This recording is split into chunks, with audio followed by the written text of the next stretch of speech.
Central యూనివర్సిటీకి సంబంధించి మరి వారు రీట్వీట్ చేసేది సమితా సిబర్వాల్ గారు చేయడం జరిగింది.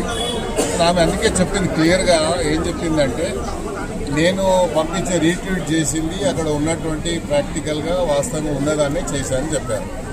కాకపోతే నోటీసు మాకే ఒక్కరు ఇచ్చారు కాబట్టి ఒక సీనియర్ ఐఏఎస్ ఆఫీసరు, అదేవిధంగా చీఫ్ సెక్రటరీ గారిని మీరు చూసారు, మన సుప్రీంకోర్టు కూడా జైలుకు పోతారా అన్నారు.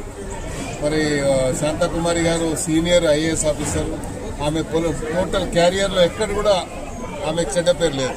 కానీ మన సుప్రీంకోర్టు కామెంట్ వల్ల ఆమె ఎంతో హ్యూమిలేషన్కి గురైందని మనం అర్థం చేసుకోవచ్చు.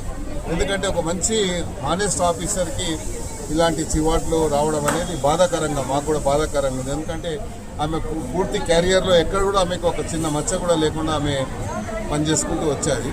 అదేవిధంగా సబర్వాల్ గారు కూడా చాలా హానెస్ట్ ఆఫీసర్, ఆమె కూడా స్మితా సబర్వాల్ కూడా. మరి ఆమె ఉన్న వాస్తవాన్ని రీట్వీట్ చేసింది తప్ప ఏదో గవర్నమెంట్ చేసిందని నేను భావించడం లేదు, గవర్నమెంట్ ఉద్దేశపూర్వకంగా బ్లేమ్ చేసిందని నేను భావించడం లేదు. ఎందుకంటే గచ్చిబౌలి ఏదైతే ఇష్యూ ఉందో అక్కడ డీప్ ఫారెస్ట్ ఉంది అని చెప్పి రకరకాలుగా వచ్చింది కాబట్టి మరి దాని విషయంలో ప్రభుత్వం మళ్ళీ పునరాలోచన ఉంది అనేది మనం చూస్తూ ఉన్నాం. సంతోషంగా, ఎందుకంటే సెంట్రల్ యూనివర్సిటీ ఆ పరిధిని, ఆ యొక్క శాంటిటీని కాపాడాలి కాబట్టి ప్రభుత్వం అలా ఆలోచిస్తుందని నేను భావిస్తాను.